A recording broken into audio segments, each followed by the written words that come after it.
you a brief introduction of how I got to propose this project.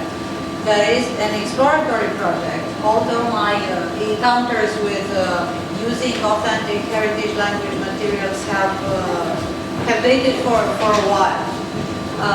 And I started thinking when I first had heritage students in the Romanian class in 2005, in a mixed class, because there is no need for me to repeat it.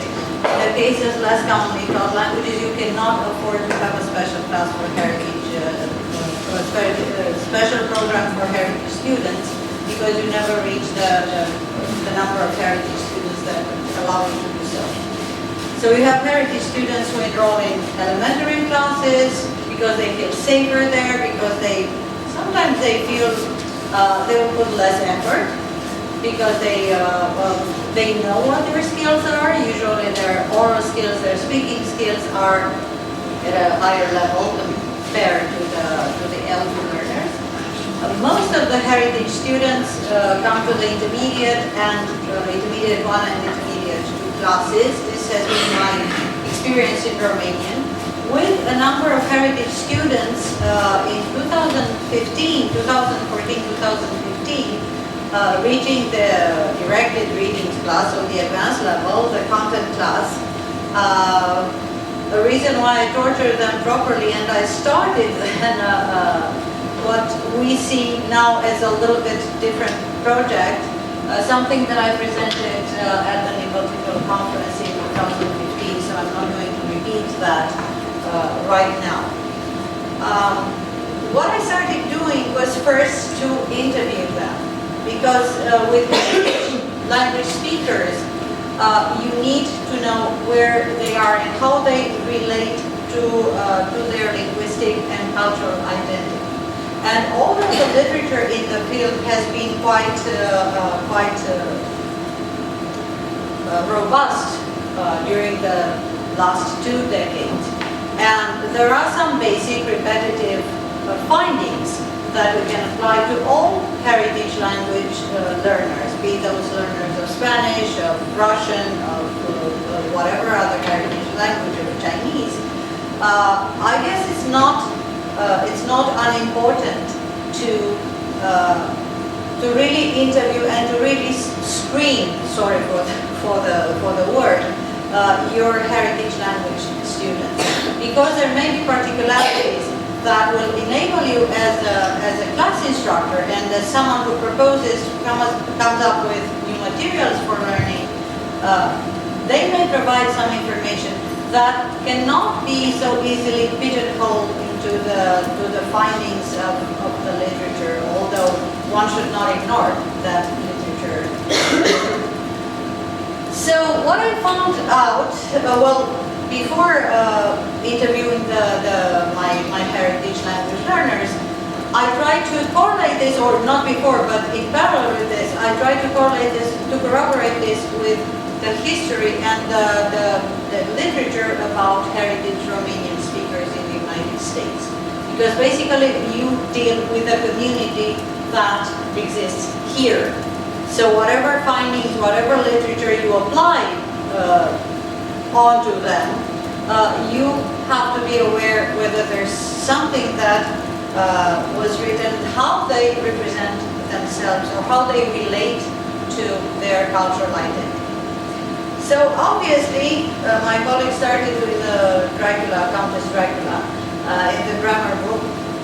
Obviously, there is a dual self-defined cultural and linguistic identity with very predictable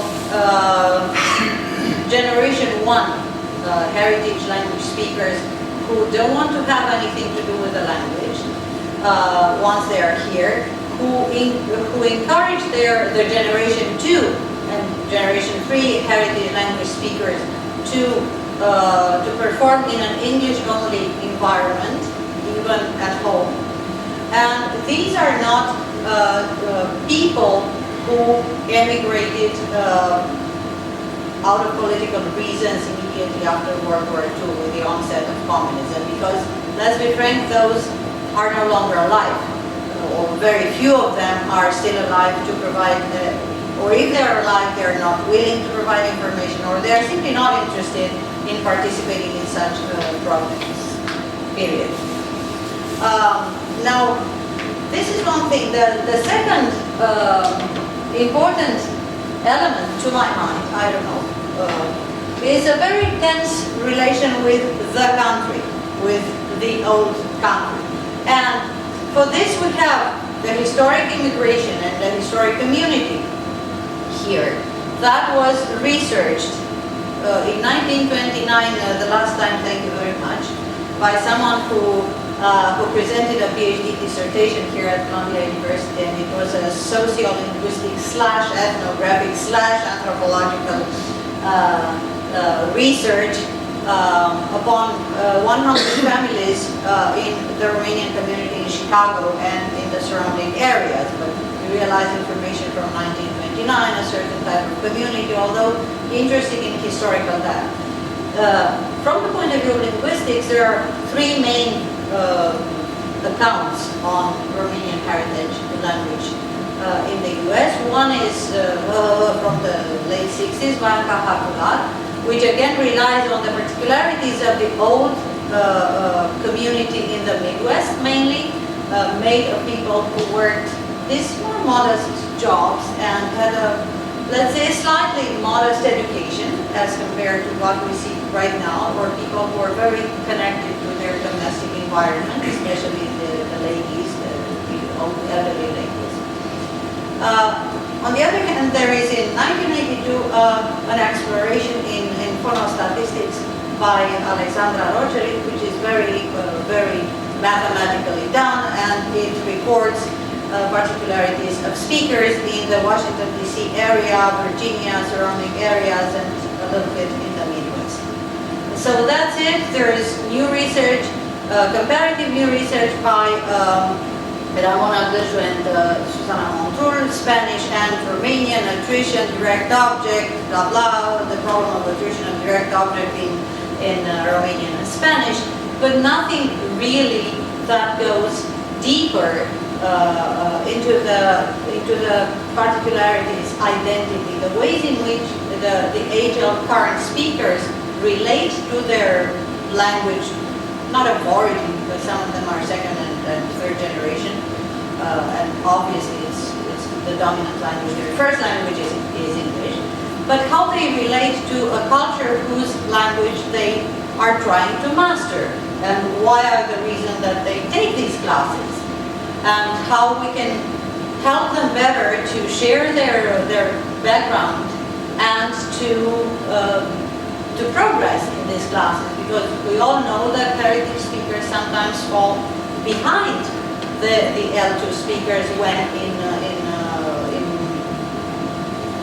in the same classroom, because they have the dress and they work less, they are, I know this, sometimes there are little stars there when the instructor asks them to communicate and to teach, to be facilitators for their L2 learners, so there is a glitch there. That's how I thought how I can use their own productions, not necessarily the students, although I have one material based on a student's performance, linguistic performance, but of some heritage language speakers here in the community who can provide content and who can provide a version of Romanian that heritage language learners recognize. So the second one is a tense relation with the country. So God forbid that you go with a recorder to a Romanian church even now, and you're unless you interact with educated people, with people who became friendly. You come from Romania, you're a language instructor, you have a recorder, you must be from the Secret Service even now, after 30 years. So good luck with recording. Not to mention video, I could have done videos, but probably I would have been dead by now. And there is also something that we should take into account, and maybe this happens to all heritage speaker communities now, with the recent immigration, with the new communities. there is a part that speaks about regional religious affiliation and that define the relation to the language and culture. For example, in Romania we have these big groups of people immigrating from Transylvania. In the 90s, in the early 2000s, there's a big community in Chicago, around Chicago. There's a big community here, but they are not Greek Eastern Orthodox like the majority of Romanians, so they take pride of being Neo-Protestant or being Roman Catholic or Seventh-day Adventist, 7 days, last day saints, Christians. So they aggregate their communities around this religious label. Obviously, they help each other, they create a community, and they practice Romanian as it is spoken with a regional, in a regional patois. Romanian, standard Romanian doesn't have dialects in the sense that they are not mutually intelligible. It's closer to what we call patois. There are phonetic differences, but you can recognize them, and slight vocabulary borrowings, but otherwise it's fine. So they use this regional version of the language, which they're the second generation of speakers, and I have students coming from that community. That's why I thought this should be something we should factor in, and it's important to bring it forward and to ask you if you have a similar situation in your heritage language communities or students. I mean, if there is something of importance, or it's just something that I should discard in my further exploration of this. So they take pride in this. They promoted the original version of Romanian, and I had a student, actually 2 recent students coming from such communities in Florida this time. And I asked them, and I told them, you know, in standard Romanian, this is the pronunciation, or this is the word, but it's fine. Yours is regional, and we should learn it as it is, and thank you for sharing with us, and this word. They say, no, this is standard. They say, well, let me show you, let's see. Let's explore together in the classroom. Say, no, this is standard because this is how it's pronounced in our church, and this is how my parents taught me. I say, okay, that's fine. But it's important that it's not only one case that reacted like this. You know, going to my interviews and notes since 2005, when I started recording bits and pieces and exploring these type of learners, I saw that there's something recurrent with, at least in my case. I don't know if it is about languages or cultures. I cannot say, well, it's like this for everyone. Now, so I would call this the power of difference in relating to the heritage language and culture. And we'll see a little bit later. To me, it's one of the important factors in a multi-layered identity, and multi-layered linguistic and cultural identity that a heritage learner is, or heritage learner group. Now, the fourth, the 1, 2, 3, I forget how to count. 4, yes, good. Another subgroup, I would call, is the Jewish Romanian community, which has been very little explored recently. Because, you know, we all think of the Yiddish community on Lower East Side. Okay, that's fine. It's the theater, it's the music, it's the klezmer. They came from Romania. They did this, they did that. They spoke Yiddish. Very little we know, and we have the opportunity to explore in a coherent manner about the reactions of the second and third generation of speakers who come from this community, and the way in which they relate to Romanian, which, by the way, for all of them is their mother tongue. No matter when their parents immigrated, or grandparents, or blah blah, or their ancestors' tongue. If they came from Romania, all Jewish Romanian people whom I interviewed, and I had the opportunity to do this 10 years ago in Israel at the Tel Aviv University for a very short time, for a month, teaching there. They all say the same thing. They say, we are Romanians, we come from Romania, our parents, our grandparents spoke Romanian. So the second generation and third generation descendants, as I encountered them in my classroom, relate to the language in a more cultural heritage manner. And they are very open and say, I want to learn the language, I want to gain EU citizenship if they don't have it, you know, as a former to gain Romanian citizenship, therefore EU citizenship for all. I want to do business there, I want to read the documents that come from my family, I want to go and visit the whatever place of origin of my family. So I would say that this, what is called in heritage language teaching, creating contact zones, and has been recently explored, should be more thoroughly explored. So for this, I guess these are my. I have a 1-hour video with my students last year. I won't pester you with that. I filmed my interview in a classroom. My big group. I taught a group of 7 heritage students 2 years ago. So there was a feast. And they agreed to participate in this video and to speak about their experience. And this was again a starting point when I started to create these materials and test them, you know, not as coherently as my colleague did with medical Spanish, but it's still a work in progress, funded or not, I'm going to continue it. So it's very interesting. We all know this is a self-hate representation of the minority, you know, at some point. No, it's true. There's a combination of nostalgia and self-hate. I'll take you to communities and you see. I say where I'm coming from and see the world. You come from the country, yeah. At the same time, no really, at the same time, it's important to understand these things because they teach you how they relate to, how these people relate to learning, improving, speaking the language, and imparting of their own personal experience. And sometimes they are, of course, they are predictable.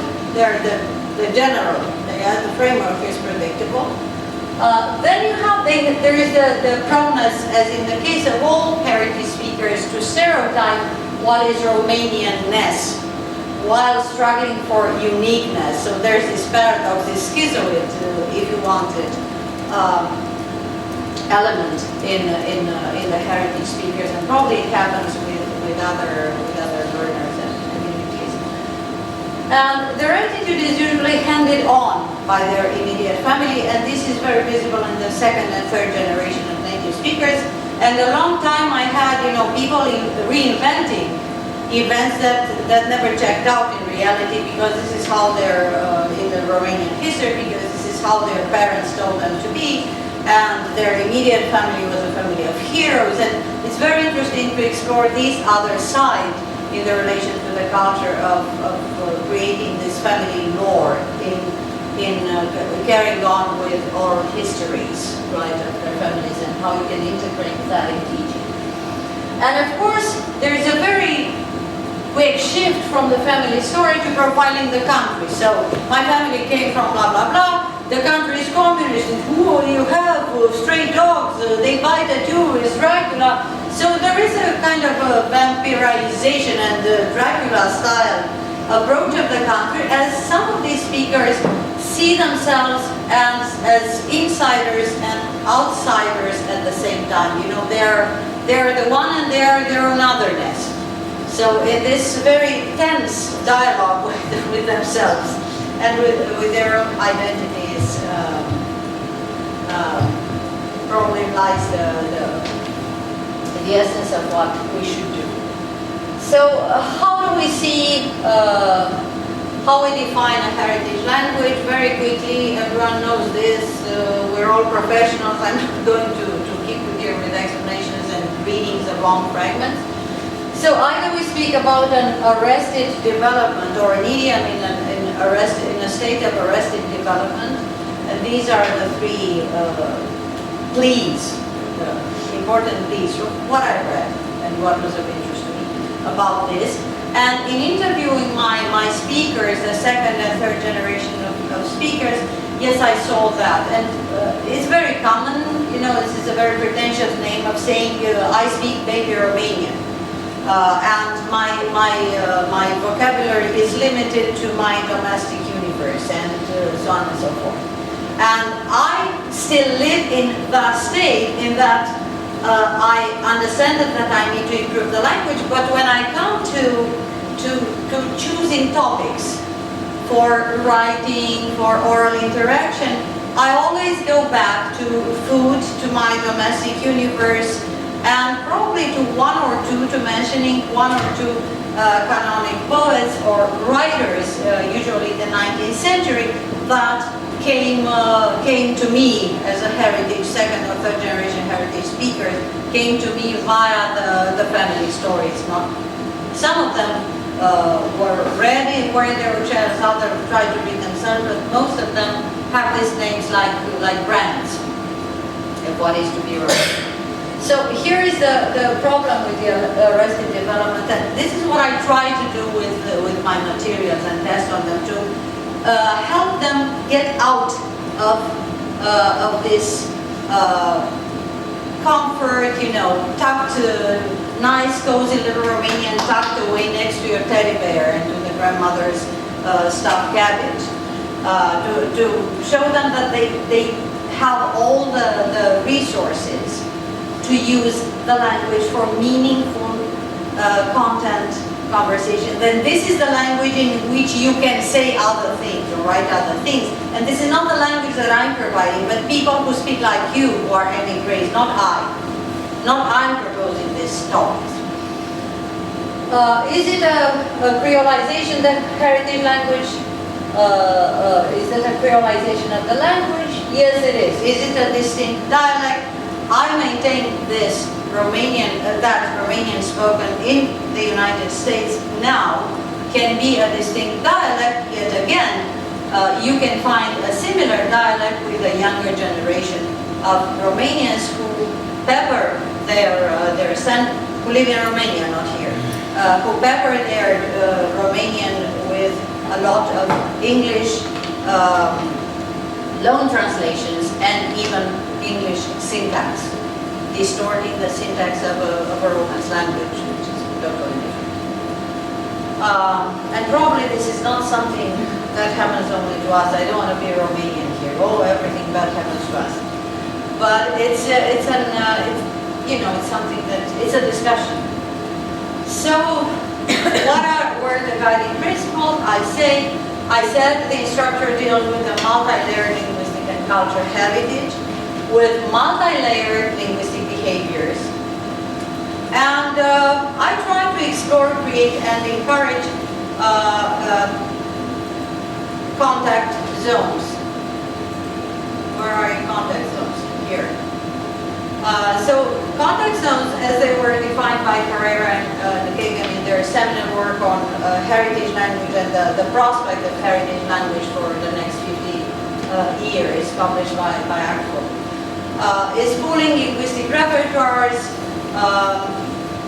Context zones frequently exhibit what is known as distributed competence. So I try to rely on this distributed competence when I created materials. And I'm going to show you just two quick examples of materials.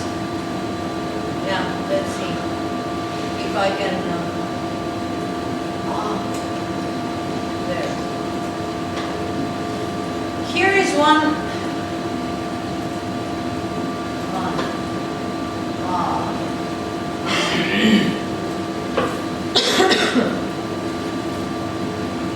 So in terms of my technical skills, I prefer working with audios for the reason I told you before. And because it's easier to incorporate audio and it requests less money and less skilled personnel to help. So if you do Audacity, you don't like it, you throw it away, it's not a lot of money to produce a video. Once you're still, dipping your fingers in how a complete 12-week, let's say, unit using this material should look like. So it's So this is an audio provided by the second generation. I wrote first here, I don't know, for some reason, born in the US. So this is actually a student of mine who enrolled in the intermediate class and who had difficulties. He understands Romanian. I tested him. Sorry, I wrote first generation student here. But he can't speak the language. He told me, you know, I have the language, but I can't speak the language. So he speaks it with great difficulty.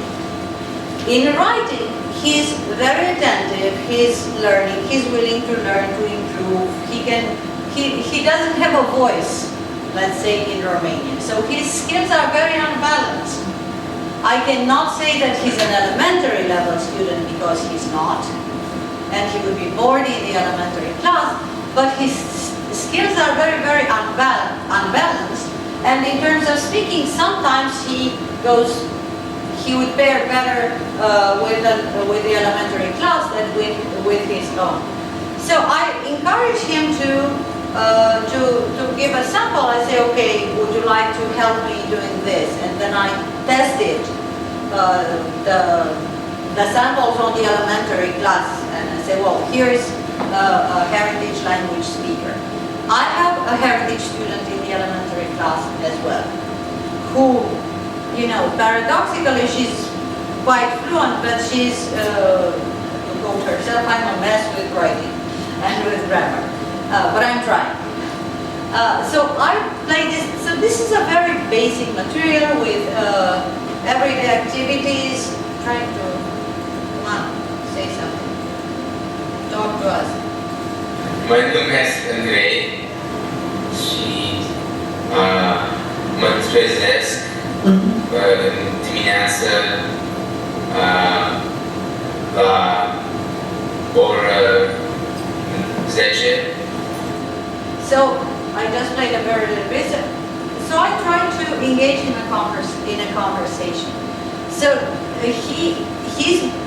he's never been so fluent and so happy, and with all the you should hear the in our car, and my but his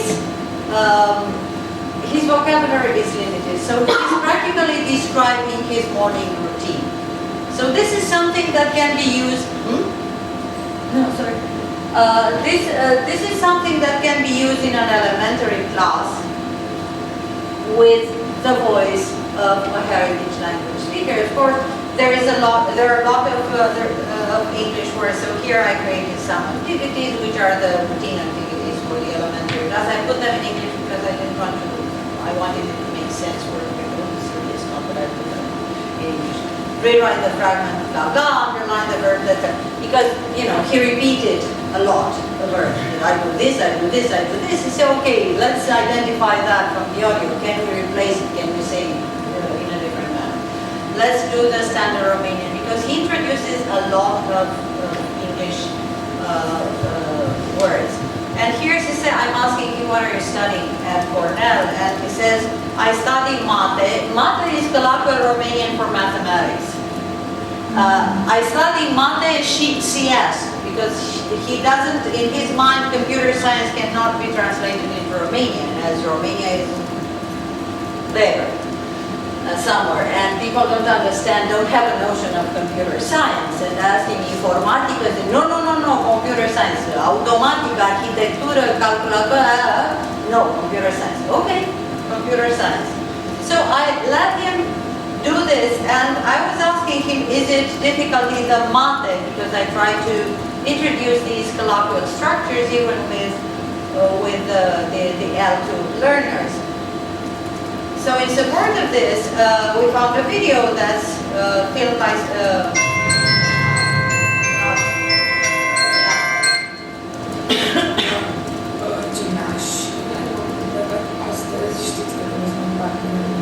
So now you have to, this is a Romanian blogger, she's a high school student, and she's speaking about Teza la Mate, which is the semestrial written paper in mathematics for high school students. We know Teza, because this is what we did in our time. And she speaks in, using a lot of English words. So this is something that's filmed in Romania. So I paired this in the classroom. So okay, he says, I study math and CS, whatever. I study STEM. I want to become a scientist. I want to do my PhD. Okay, he says PhD in English. Then I say doctorate, and he realizes PhD is doctorate. I say yes, doctorate, blah blah blah. And I want to, when I tested this in the classroom with the elementary students after a little while, when they could understand, I played fragments of this video. I said, here, this is someone from Romania. I said, yeah, but she speaks a lot of, we understand because she uses a lot of English words. More than this, the other voice, who was the heritage language student. So we try to translate, integrate, to see what heritage speaking is and how people relate to the language. And of course there are many fragments here. I prefer, I want to go. So he speaks about his future plans, he speaks about his personal relations, about pastimes in Ithaca, that I go to a concert, I usually go hiking, I'm more interested in science than in... So I'm not going to keep you with these because these are activities that are current, you can use in certain ways. You can pair them with activities in the other little material that I'm going to show you. I know how to get rid of this. No. This is not good.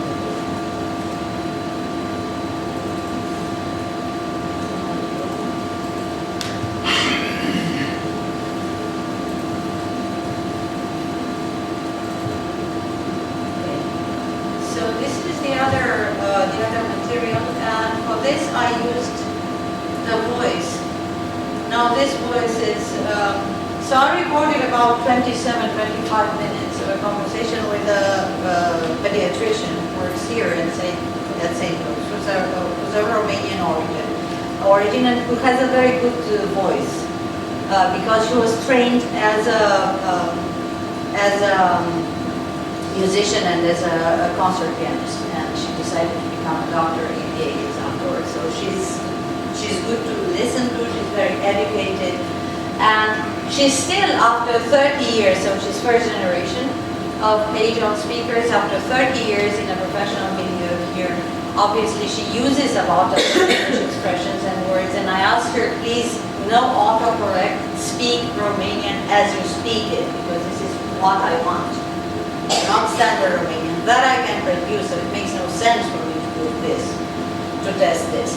So these are units for elementary 2, which I don't have so far. I tested it on a little bit of intermediate students and the volunteer students who are speakers who are of intermediate to level but who are not currently enrolled in the class. So I even managed to break the audio materials into 10 content units.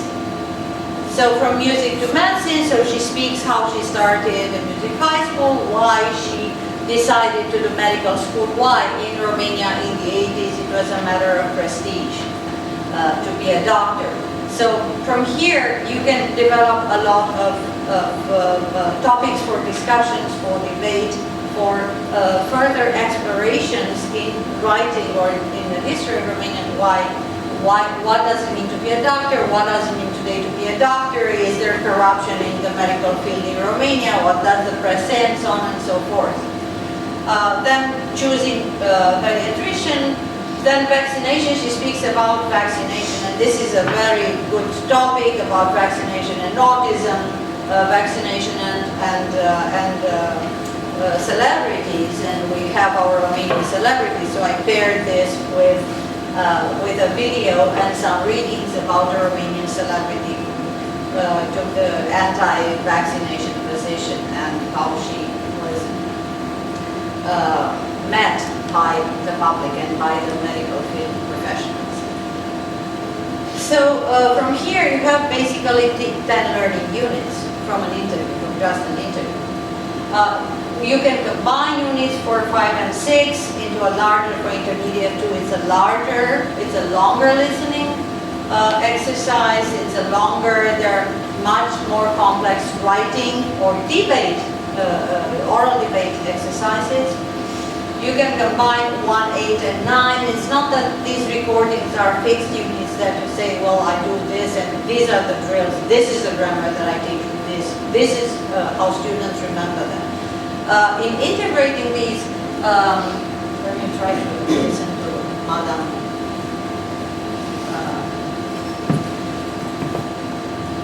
Okay. Come on. Why don't you? Hey, so you have to take my word for it because I don't know why it doesn't want to open this while I don't put the other. So it's you have a dialogue with this, engage in a dialogue, play the interviewer, the interviewee. Now there is a fragment from a Romanian blog. So how were how was university education before 1990? So the people in the medical school learned a lot. They were the most prestigious.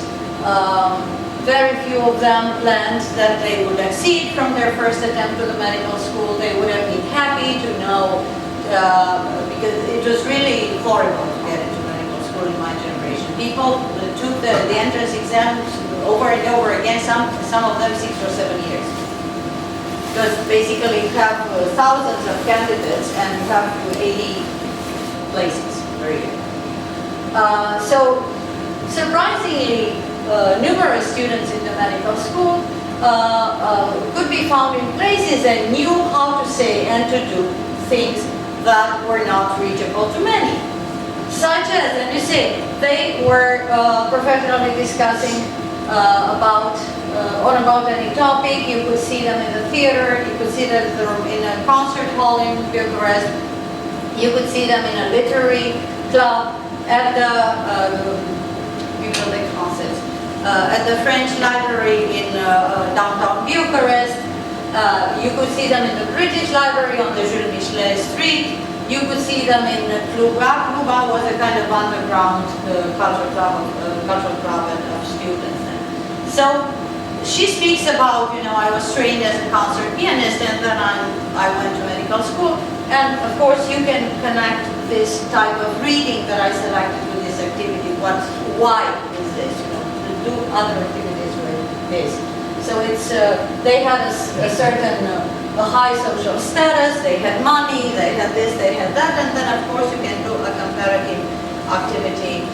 So this is for high level students, you can do it with intermediate 1 if they're very performant, and 2, and so on.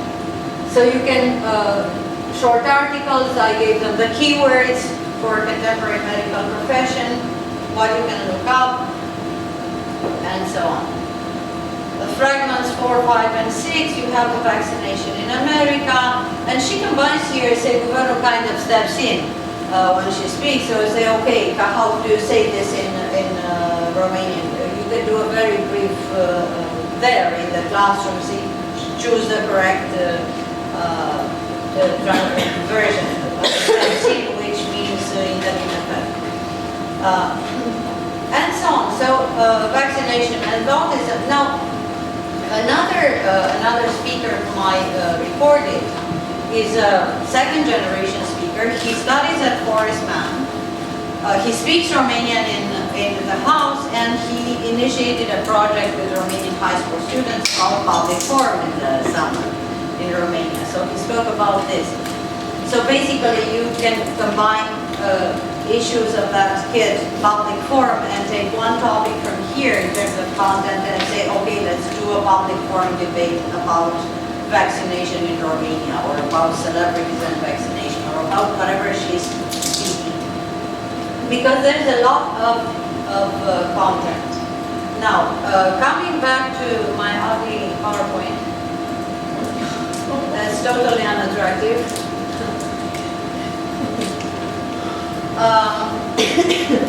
So these were the challenges. So apart from these successful stories, out of which I selected two bits to present to you today, I I told you reluctance to provide longer samples.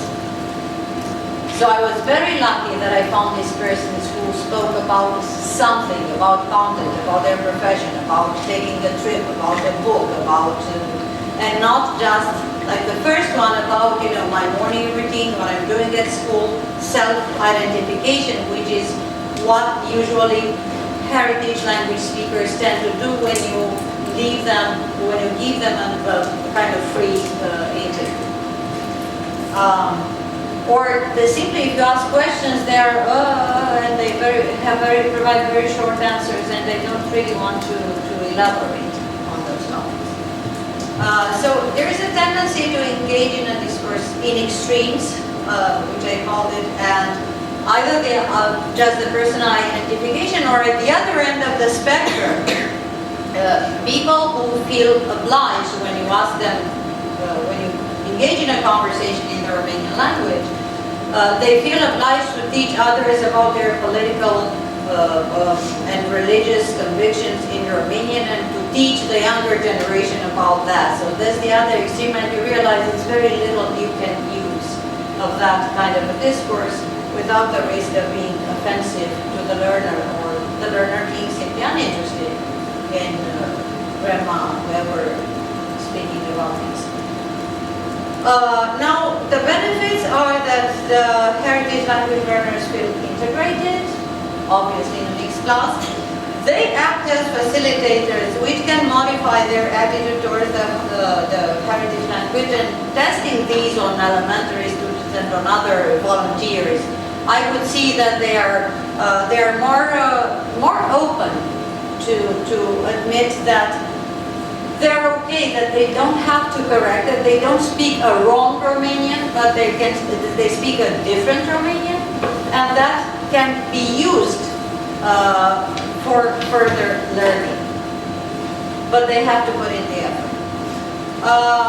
The L2 learners feel included in a reachable community of the target language and culture, and it's important feedback because this multi-layered, these context zones to me happen both directions, not only from the heritage learner to the L2 learner, but also the other way around, and not only as a feedback, but as a way in which the L2 learners use these materials, and sometimes they very, very gently and in a very friendly manner, they monitor and they manage in a way the heritage learners' tendency to stay stuck into certain topics and to speak about certain topics. So after trying these in the classroom, they were more open to speak about, as I say, normal topics in Romanian. The Romanian is not just connected to Romania. Use the language and speak normally about topics that you are interested in or that you study. That's why I selected these kind of samples. I say here, people like you speak about these in Romanian. And of course, the feedback can be used in further research, and like I said, what I'm trying to do is to go deeper. I don't know how to, basically Romanian in the United States needs to be canvassed. There's nothing done on that since 1929, which was a very interesting research and with the resources then available. Because we have old communities in Baja California, in Mexico, that speak a combination of Romanian and Spanish, and they are in the wine business. And they were the ones that remained there, going for the gold rush, and they got stuck in Baja California on the other side in the 1920s and 30s. So you have many versions of Romanian there, here across the United States. That's why I say the idea of speaking about dialect, that different dialect here is not absurd. And this is some of my bibliography, so that you can see that I read of the project. And I did my homework. This is part of it. Thank you very much. That's all just for the PowerPoint presentation. Thank you, Mona, for this presentation. I don't think there was a topic that you did not mention. We had everything from Christmas to Romanian communism. Let us open the floor to the questions now, if there are any.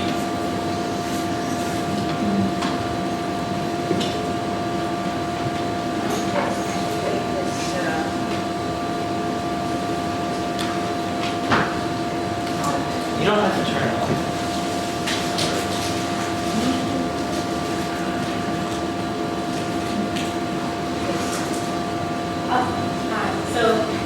So you know who I am. Yes, of Thank course, you for I the know, invitation. I know who you are. Yes, so 2 Fridays ago, I had the pleasure of attending one of the Jester colloquiums with Dr. John Montewarder invited Dr. Oksana Mileko to speak about heritage speakers. And a lot of the examples you gave had to do with people who had this clear inability to exercise fluency in the language, right, in their To sector. exercise, sorry. Fluency. They were struggling with that. Now, where do you draw the line between the definition of heritage speakers? So, are they all hesitant and clumsy and not, No, Okay. because these persons, it depends on the Yes. generation, and probably the talk in which you participated 2 weeks ago Yes. tackled the same things, because there's a difference between the first generation heritage speakers in terms of fluency, and also there's the coming generation, the second and third, and it also depends on the attitude of the speaker in the immediate environment for the second and third generation, whether they choose to speak the language in the house, whether they choose to expose their descendants to reading, learning, culturing, whatever form is available. So you can't say, well, this is the profile of a heritage speaker. They're not fluent, they have bad grammar, all of them, and we have to fix them. This was not the idea of my project. We don't have to fix them. We have to use their version of the language and then tell them, well, this is standard Romanian. This is the type of Romanian of a heritage speaker. So some of what we perceive as errors in standard Romanian are the particularities of a heritage speaker. And this is how it is. It's not that I like it or I don't like it. So can I ask a follow-up question? Would I can answer, yes. Would you then describe a heritage speaker as someone who has some good, who has fluency, who has a good understanding of the language and is able to execute that with confidence, or do you limit heritage speakers to people who are clumsy and a little bit unsteady or unstable? I wouldn't, I never evaluated a heritage speaker by attaching these labels, such as being clumsy versus being, not clumsy, or being a drop in exerting the language, right, or the culture. I'm trying to see, well, there are different types of heritage speakers. Some of them, and it doesn't have to do with the heritage languages. It has to do with the linguistic abilities. The skills are not equal. Period. End of story. Even if we learn an L2, we are L2 learners, right? We can do better with writing. Some of us, we can do better with reading. We hear better. Others are simply deaf. Or it takes a long while to discern the sounds of a different language. It doesn't mean that they're not good learners with accomplishments in other skills. So I wouldn't define a heritage learner as a clumsy learner or as an unaccomplished speaker of the language in question. I would define them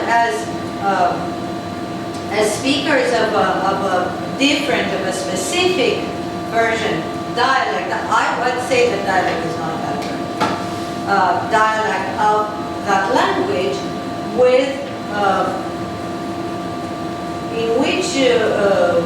which group there are various attitudes towards the language. So some of them chose to speak the language. Others, I encountered heritage speakers here, or people who came to me to test them in the language. So, I'm a heritage speaker. I know the language. I'm perfectly fluent. I take the intermediate high test. Okay, and they were, but I cannot write that. Okay, you should take 1 semester or 2 semesters of the language if you want to write, to do this, to do that. So they were very confident. Not even their spoken Romanian was up to the level that they imagined, at which they imagined themselves to be. But they were confident, they had no clumsiness. So whatever language they said, say, this is what I speak, this is my language, I speak it. Oh, I'm perfect. Because I'm a heritage speaker, so I wouldn't qualify them this way. Okay, thanks. Mulțumesc. Cu plăcere. Yes. Thank you for your presentation. I'm very impressed. Yeah, because I spoke about everything, Dracula, Christmas, and Well, yes. bread, but you have to have the balance. Yes, I'm very impressed about that, but also because your bibliography section is very complete and you have clearly done all the work. So a lot of language programs in Spanish in the US wish they could do popularization of the methodology like you're doing. Like it's very impressive to see how you're including the heritage speakers in the classroom, the type of materials that you're selecting to do it, the type of conversation that you open in a mixed class. It's a very difficult and delicate balance, and I really like what I saw. Thank you very, very much. And I started, we didn't have the time because I have that, but I can share that video. It's on it's on my Google Drive, so something that I filmed in the Language Resource Center with quite a heterogeneous group of heritage language learners in I think in 2016, 17, sorry. And I asked them how they relate to the language, the tone, blah, blah, and then try to find out what is Romanian for them, because I have older interviews with students who interviewed their parents, who presented class projects. Here, I try to engage them in class projects when I had the heritage speakers. Say, okay, I'll interview my mother and we'll present about this and this.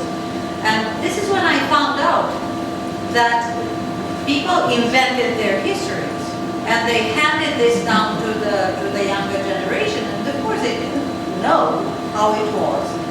They had a certain representation of the culture and even of the language, of the role of the language, why the family of men is speaking the language, why you should not speak Romanian. Some of them, I even found out that Romanian is a language of the present, so you should not speak it when you're in the United States if you want to integrate. No, and these preliminary activities led me to trying to create these materials. I don't know if they are long-term efficient, or I haven't tested them on a very, very large group because I don't have this many students to test them on. For example, 50 students say, okay, this, on a scale from 1 to 10, this was this, this was that. But whenever I used heritage language-based listening materials or written samples or transcripts of audio, the students seem more interested and they learn better. Not only the HF, also the L2.